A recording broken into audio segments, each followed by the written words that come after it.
The air in the penthouse office of Kwon Jae-hwa was like the air on a mountaintop, thin, cold, and dangerously clear. It smelled of money, expensive cologne, and something metallic, like unshed blood. Men spoke of Jae-hwa in whispers, calling him the Tiger of Seoul's financial district, a predator who stalked boardrooms and back alleys with the same chilling grace. His skyscraper was his territory, a glass and steel thong piercing the clouds, and from its apex, he saw everything. Secretaries, they said, were like mayflies in his presence, their careers lasting a day, maybe a week, before they were scorched by his temper or frozen by his indifference. Amelia Vance knew all of this. She had read the panicked forum posts, heard the hushed warnings from the temp agency. But her sister's hospital bills were a mountain she couldn't climb without a miracle, and this job, with its obscene salary, was the only one offered. She was 24, with skin the color of rich coffee and a history of minor catastrophes trailing her like a shadow. Her hands shook as she carried the porcelain cup, the dark liquid within trembling precariously. He was sitting behind a desk carved from a single slab of obsidian, a monument to power. Kwon Jae-hwa didn't look up. He was a masterpiece of sharp angles and controlled violence, his black suit tailored to a body built for lethal efficiency. His hair was as dark as his desk, and his focus was entirely on the document in his hand. Amelia's heart hammered a frantic rhythm against her ribs. Just place the coffee on the coaster. Don't trip. Don't breathe too loud. Don't exist. Her foot caught on the edge of the plush Persian rug. It was a betrayal of the highest order. The world tilted, shifting into a horrifying slow motion. The cup left her hand, an astronaut untethered, and arced through the silent, expensive air. It landed with a sharp crack on the obsidian desk, a spiderweb of fractures appearing in the fine porcelain. Hot, black coffee erupted outwards, a volcanic wave that washed over a stack of pristine white papers and splashed directly onto the immaculate white collar of Kwon Jae-hwa's shirt. Silence. A profound, suffocating silence that was louder than any scream. He lifted his head. His eyes were not angry. They were worse. They were voids, dark and depthless, and they consumed her whole. The stain on his shirt bloomed like a dark, ugly flower. His jaw muscle ticked, a tiny, seismic tremor that promised devastation. "What?" he said, his voice a low, guttural sound, like stones grinding together in the deep earth. "Have you done?" Behind him, a mountain of a man named Hyunwoo, his ever-present enforcer, took a half-step forward, his expression one of pure, murderous disbelief. Amelia couldn't breathe. She could only stare at the spreading stain, the symbol of her immediate and catastrophic failure. Amelia's apology was a strangled squeak, lost in the oppressive stillness of the office. She fumbled for the napkins she'd brought, her hands darting about like panicked birds. "I'm so sorry, sir. I tripped. I didn't mean—" Her words dissolved as she lunged forward, intending to blot the mess. Her wrist knocked over a heavy crystal pen holder. It rolled across the slick, coffee-drenched surface of the desk and clattered onto the cold marble floor. Jae-hwa didn't flinch. He simply watched her, his gaze unwavering, analytical, as if observing a particularly clumsy insect right before crushing it. Hyunwoo made a low sound of disgust in his throat. "Get out," Jae-hwa commanded, the words clipped and final. He wasn't speaking to Amelia. He was speaking to Hyunwoo and another man in the room, Min-jun, whose smug, perfectly composed face was a stark contrast to Amelia's crumbling terror. Min-jun, his second-in-command, gave Amelia a look of pity so condescending it was almost worse than Jae-hwa's cold fury. They exited, the heavy office door clicking shut with an air of finality. She was alone with the tiger in his den. He rose slowly from his chair, his height more imposing than she'd realized. He unbuttoned his stained suit jacket, shrugging it off with a fluid motion and draping it over the back of his chair. Then he began to unbutton his cuffs, his movements precise and unhurried. Amelia stood frozen, her mind a blank slate of panic.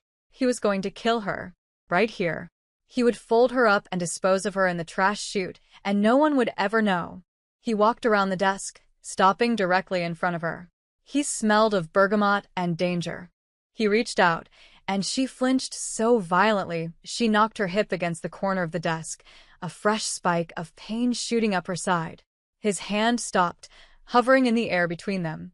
"The file," he said, his voice dangerously soft. "The one you soaked. Give it to me." She looked down. The top file in the stack was ruined, the ink bleeding into abstract, meaningless shapes. With trembling fingers, she peeled it from the pile and held it out to him. He took it, his fingers brushing hers. A jolt, like static electricity, shot up her arm. He glanced at the ruined document, then his eyes met hers again. "Leave it. Clean this mess. Be gone from my sight." It wasn't a reprieve. It was a stay of execution. She nodded dumbly, her throat too tight to form words. As he walked towards a private washroom adjoining the office, she grabbed a wastebasket and began frantically scooping up the ruined papers, her movements jerky and inefficient. In her haste, she glimpsed a large map on the wall, dotted with pins marking shipping routes. A single red pin was placed over the port of Incheon, slightly askew, as if placed in a hurry. It was nothing. It was just a pin. But her mind, a chaotic library of useless details, catalogued its precise, imperfect position. The rest of the day was a blur of hypervigilant terror.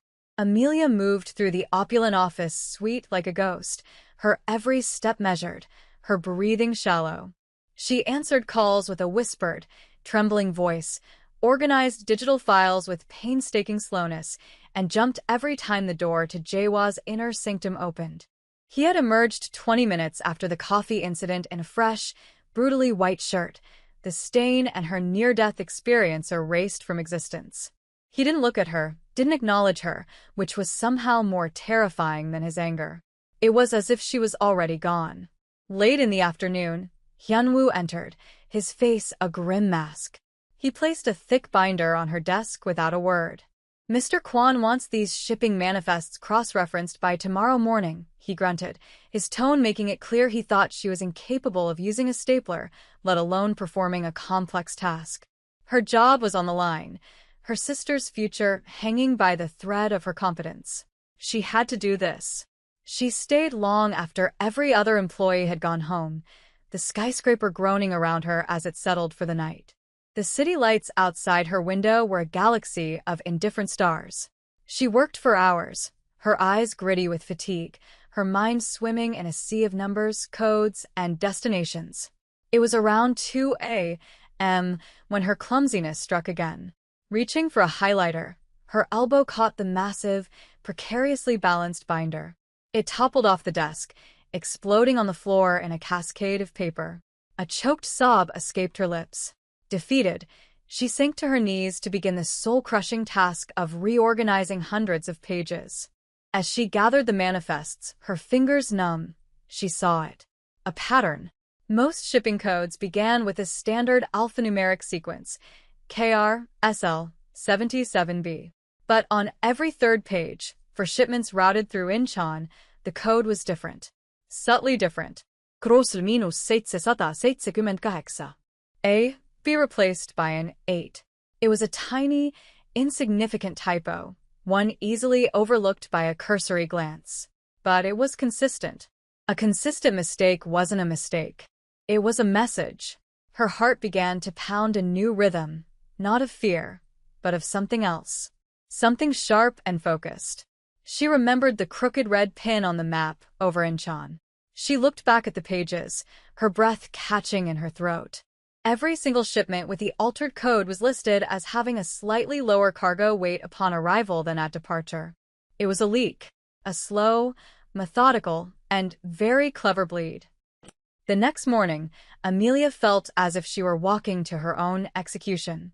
The binder, now perfectly organized, felt like a bomb in her hands. She had spent the rest of the night rehearsing what she would say, her speech growing more pathetic and disjointed with each practice run. How could she, the clumsy girl who couldn't carry coffee, tell the tiger of soul that she had found a flaw in his impenetrable operation? He would laugh before he fired her. Or worse, he would think she was accusing someone and have her thrown from the roof. She entered his office with a soft knock. He was on the phone, his back to her, speaking in rapid, harsh Korean. The conversation was clearly heated. The tension in his shoulders was a palpable thing. He motioned for her to place the binder on his desk without turning around. This was her chance. She could just put it down and walk away. Forget the codes. Forget the pin. Just survive another day. But the image of her sister, pale and weak in a hospital bed, flashed in her mind. Survival wasn't enough. She needed this job. She needed to be more than just the girl who spills things. She took a deep, shaky breath. "Sir," she whispered. He ignored her, his Korean growing louder and more clipped. She took a step closer. "Mr. Kwon," he ended the call with a vicious snap, slamming the phone down into its cradle. He spun his chair around, his eyes blazing. What? The single word was a weapon. All her rehearsed words vanished. Her brain was white noise. She opened her mouth, and what came out was a pathetic stammer. The codes. For Incheon. They're wrong. His face remained impassive, but a dangerous stillness settled over him. Explain. She fumbled with the binder, opening it to one of the marked pages. Her fingers shook as she pointed to the alphanumeric sequence. Here. It should be KR-SL 77B. But for every third shipment from that port, it's KR-SL 778. The B is an 8. And all of those shipments, they're logged with a weight discrepancy upon arrival. Minjun, who had entered the office behind her, let out a soft, condescending chuckle. "Sir, with all due respect, she's a secretary, not a logistics expert." It's almost certainly a recurring data entry error from the Port Authority. Jaewa's gaze didn't leave Amelia's face. He was looking at her, truly looking, his dark eyes searching for something. He saw her terror, yes, but underneath it, he saw the frantic, desperate certainty. He saw the truth. He leaned back in his chair, the leather groaning in protest. He looked from her to the file, and then to Minjun. "Hyunwoo," he said, his voice deceptively calm. "Get the port supervisor on a secure line. Verify every Incheon manifest from the last 6 months. Compare our internal codes with their source data." Now. The wait was excruciating. Amelia was ordered to remain in the office, standing in a corner like a chastised child while Jaewa returned to his work, the silence stretching her nerves to their breaking point. Minjun hovered near the desk, occasionally shooting her a look that was a venomous cocktail of amusement and irritation. He clearly saw her as a temporary, bizarre distraction. An hour later, Hyunwoo returned. His face was granite, but there was a new, sharp light in his eyes as he looked at Amelia. He didn't speak to Jaewa. He spoke to her. "You were right," every head in the room turned. Jaewa slowly lifted his gaze from his monitor. Minun's smiak fortsatt. "The Port Authority's source data all use B," Hyunwoo continued, his voice resonating with grudging respect. "The 8 only appears in our internal system. The change happens after the data is uploaded to our servers. It's an internal flag, a digital marker to divert a portion of the cargo at a secondary, unlogged checkpoint before it reaches our warehouse. It's been happening for months. Small amounts each time. A slow, systematic theft." Jaewa said nothing. He simply stared at Amelia, his expression unreadable. The air crackled with a new kind of tension. She had not just been right. She had uncovered a betrayal that ran deep within his own organization. She had, in her bumbling, terrified way, seen something his entire security apparatus had missed. He rose from his desk and walked towards her. For a terrifying moment, she thought he was going to strike her for exposing his organization's vulnerability. Instead, he stopped a foot away, his presence an overwhelming force field. "What else?" he asked, his voice a low rumble. It wasn't a question. It was a demand. "Did you see anything else?" Amelia's mind raced back to the haphazardly placed pin on the map. The pin," she stammered. "On your wall map. The one for Incheon. It's crooked. All the others are perfectly straight, pushed in all the way. That one looks like it was moved recently, put back in a hurry." Jaewa's eyes flickered to the map. He walked over to it, his movements fluid and predatory. He studied the pin for a long moment before turning back to face the room. His gaze settled on Minjun. You were the last one to brief me on the Incheon routes, were you not, Minjun? You adjusted the pins yourself. Minjun's face had gone pale. The smug confidence was gone, replaced by a sheen of cold sweat. It must have been knocked. An accident, but the denial was weak, hollow. The accusation hung in the air, thick and undeniable. And it was Amelia, the clumsy secretary, who had just hammered the first nail into his coffin. From that moment on, Amelia's world was irrevocably altered. She was no longer just the secretary. She was an asset. Jaewa's asset. He had her moved from the outer office to a small desk in the corner of his own vast suite. You will work here, he had stated, not asked. You will look at everything, and so she did. She was given unrestricted access to a labyrinth of data that would have made a seasoned forensic accountant weep. Financial ledgers, encrypted communications, personnel files, surveillance logs. He wanted her to find more patterns, more typos, more crooked pins. The work was terrifying and exhilarating. Her mind, which had always felt like a liability, a jumble of trivia, remembered conversations, and visual snapshots, was suddenly a powerful weapon. She found ghost employees on the payroll, their salaries being wired to an offshore account. She noticed a pattern in fuel requisitions for a fleet of delivery trucks that correlated perfectly with dates of rival gang activity, suggesting a leak of their transport schedules. Each discovery was a small thread, and she followed it, pulling it from the tangled mess until it led somewhere incriminating. Jaewa would watch her for long stretches, his chin resting on his steepled fingers, his dark eyes narrowed in concentration. He rarely spoke, but his presence was a constant, heavy weight in the room. The hours bled into one another. They were often the only two people left in the skyscraper, surrounded by the silent city. One night, she was so engrossed in tracing a series of layered bank transfers that she didn't realize he was standing behind her until he spoke. You missed one, his voice was low, right by her ear, and a shiver traced its way down her spine. He leaned over her, his chest brushing her back, and pointed a long finger at the screen. The scent of his cologne was intoxicating, clean and sharp. This account. It's a shell corporation. But the registration date is a holiday. It was backdated. Look at the digital signature, he was right. Her heart hammered against her ribs, a frantic bird trapped in a cage. The proximity of him was overwhelming, a dizzying blend of fear and a strange, burgeoning sense of safety. He wasn't just a monster. He was brilliant. He saw the world in the same way she did, as a series of patterns waiting to be deciphered. I thank you, she managed to whisper, her voice husky. He didn't move away. He stayed there for a long moment, his warmth seeping into her, his breath stirring the fine hairs on her neck. You are not clumsy, he said, the words a quiet revelation. You simply see too much at once. Your mind moves faster than your body. It was the kindest thing anyone had ever said to her. The more Amelia uncovered, the more Minjun's hostility grew. He no longer bothered with condescending smiles. His looks were pure venom. He saw her not as a person, but as the instrument of his potential downfall. He started making small, passive-aggressive moves, reassigning her security clearance so she was locked out of a server, accidentally deleting a file she was working on. Jaewa reversed each move with a quiet, lethal efficiency that only seemed to infuriate Minjun further. One evening, Jaewa sent Amelia down to the archives in the sub-basement to retrieve a box of old paper ledgers. The archives were a cold, concrete labyrinth, the air thick with the smell of dust and decay. She found the section she was looking for, a towering aisle of metal shelving units packed to the ceiling with cardboard boxes.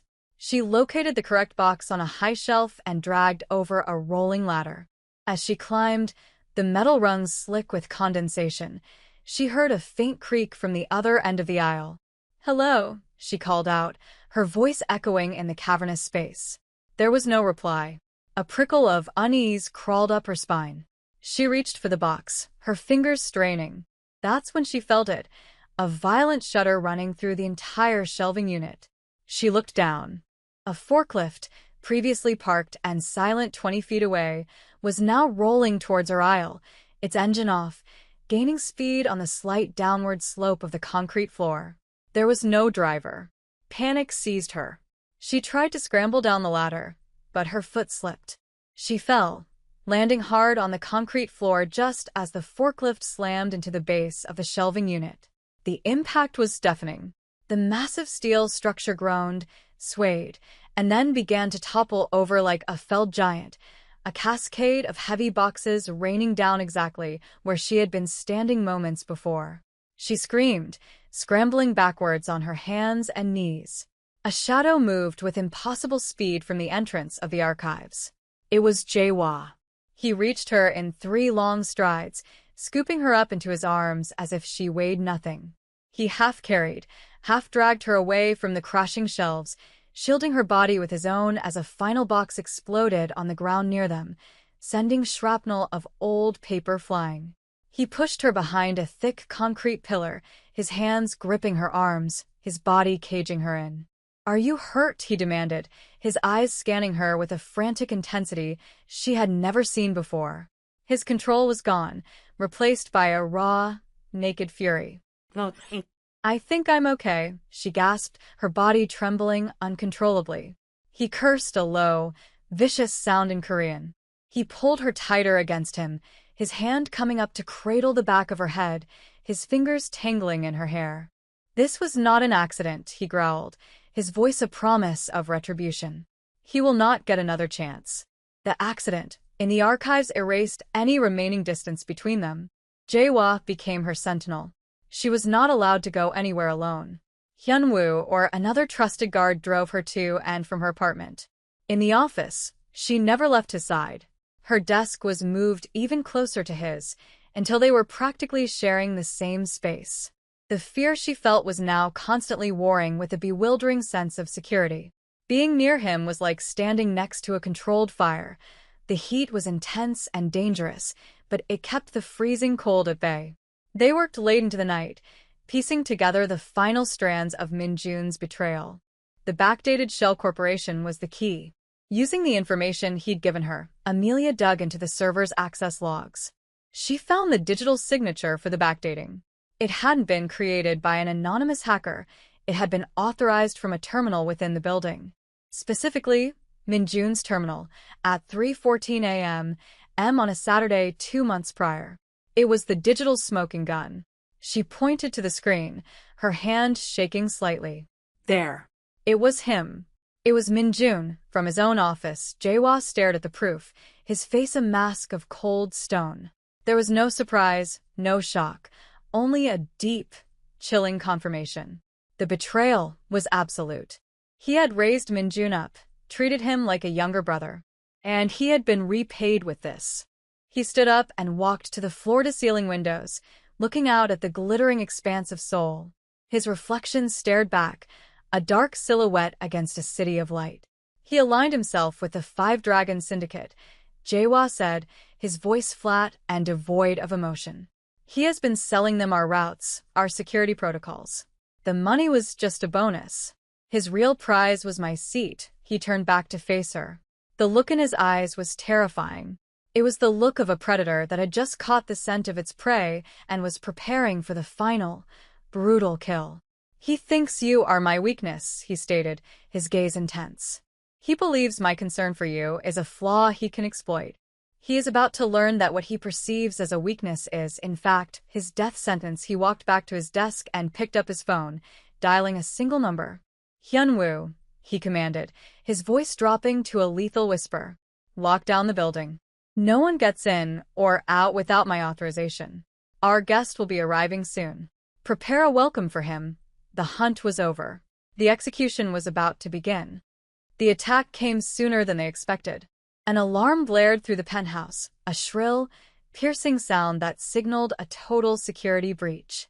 Red lights flashed across the walls, bathing the opulent office in a hellish glow. "They're already inside," Jae-wha said, his voice calm amidst the chaos. He pulled a sleek, black handgun from a hidden compartment in his desk, the click of the slide racking around home echoing in the room. He grabbed Amelia's arm, pulling her behind the massive obsidian desk. "Stay down. Do not move." Gunfire erupted from the elevator lobby, the heavy crack of automatic weapons answered by the sharper reports of his guard's sidearms. Hyunwoo's voice came crackling over the intercom. "Sir, it's Minjun. He's with the dragons. They've breached the executive floors." The office doors burst open. Two men dressed in black tactical gear stormed in, rifles raised. Jae-wha moved with blinding speed, a blur of motion. Two precise shots, and the men crumpled to the floor. He crouched beside Amelia, his body shielding hers. "He will come for you," he breathed, his eyes scanning the doorway. "He needs a hostage." As if on cue, Minjun appeared, a cruel, triumphant smile on his face. He held a pistol, and behind him were more of the dragon's enforcers. Jae-wha. "It's over. Your most trusted men are dead, and your fortress has fallen." His eyes found Amelia, cowering behind the desk. His smile widened. "And you have a new vulnerability. How sentimental. All this for a clumsy secretary? Toss out your weapon, or she dies first." Jae-wha's grip on his gun tightened, but his face was a mask of calculation. This was Minjun's fatal error. He saw Amelia as leverage. Jae-wha saw her as the reason to burn the world down. With a sudden, explosive movement, Jae-wha kicked the heavy desk. It slid across the marble floor with a deafening screech, slamming into the nearest two gunmen and giving him a precious second of cover. He fired, not at Minjun, but at the large, plate glass window behind him. The specialized ballistic glass spiderwebbed but didn't break. "Hyunwoo. Protocol Omega," he yelled into his watch. A deep thud vibrated through the building. The emergency blast shields began to descend over the windows. Minjun's face contorted in panic. His escape route was being cut off. In his desperation, he lunged for Amelia, grabbing her by the arm and yanking her out from behind the desk. He pressed the cold barrel of his gun to her temple. "I will kill her," he screamed, his voice raw with fury. Jae-wha rose slowly, his own gun held loosely at his side. He looked at Minjun, but his eyes were focused on Amelia. He saw her terror, but he also saw a flicker of the same resilience he'd come to admire. "You are mistaken," Jae-wha said, his voice dangerously soft. "You think she is my weakness. She is my clarity," and in that instant, Amelia did the last thing anyone expected. She stomped her heel down, hard, on Minjun's instep, and with a surge of pure adrenaline, she bit the hand that held her. He howled in pain and shock, his grip faltering for a fraction of a second. It was all the time Jae-wha needed. A single shot rang out, impossibly fast, impossibly precise. Minjun's eyes went wide, a perfect, dark hole appearing in the center of his forehead. He collapsed to the floor, his coup ending as swiftly and ignominiously as it had begun. The silence that followed the final gunshot was absolute, broken only by the hum of the emergency lights and Amelia's ragged breathing. The remaining enforcers, seeing their leader fall, either surrendered or were swiftly neutralized by Hyunwoo and his men as they stormed the office. The immediate threat was over, but the room was a scene of carnage, littered with bodies and shattered decor. Jae-wha didn't spare the dead a second glance. He moved to Amelia, his eyes locked on her, taking in her wide, shocked eyes and the tremor in her hands. He gently took her by the shoulders, his thumbs stroking her arms as if to soothe away the violence she had just witnessed. "You're safe," he murmured, his voice rough with emotion. "It's over." She could only nod, her throat tight. She looked at the body of Minjun, then back at Jae-wha. He had killed a man in front of her without a moment's hesitation, and yet, all she felt from him now was a fierce, unwavering protectiveness. His priorities were laid bare, her safety above all else. He led her away from the chaos, into his private quarters behind the office. He sat her down on a soft leather couch and knelt before her, taking her hands in his. They were so cold. "You were brave," he said, his gaze searching hers. "What you did, that took courage." "I was scared," she whispered, the words trembling. "Courage is not the absence of fear," he replied, his voice a low, intimate rumble. "It is acting in spite of it." He raised one of her hands to his lips, pressing a gentle kiss to her knuckles. The gesture was so tender, so at odds with the ruthless man she knew him to be, that it made her heart ache. "Amelia," he said, her name a soft prayer on his lips. "When I saw him put his hands on you, I understood something. This empire, this building, all of it is worthless if you're not in it. You are not my weakness. You are my reason." Tears welled in her eyes, tears of shock, of relief, of a profound, overwhelming emotion she couldn't yet name. He had seen past her clumsiness, past her fear, and found the part of her she didn't even know existed. He saw her mind, her strength. In his violent, dangerous world, she had become the unshakable center. He stood, pulling her to her feet. He wrapped his arms around her, pulling her flush against his chest, and for the first time, she didn't flinch. She leaned into his embrace, her fear finally giving way to a sense of belonging. The city lights glittered outside the window, a silent audience to their new beginning. The Tiger of Soul had found his unlikely partner, not a warrior or a queen, but a clumsy girl with a brilliant mind who had accidentally stumbled into his life and rearranged his entire world. And he would never let her go.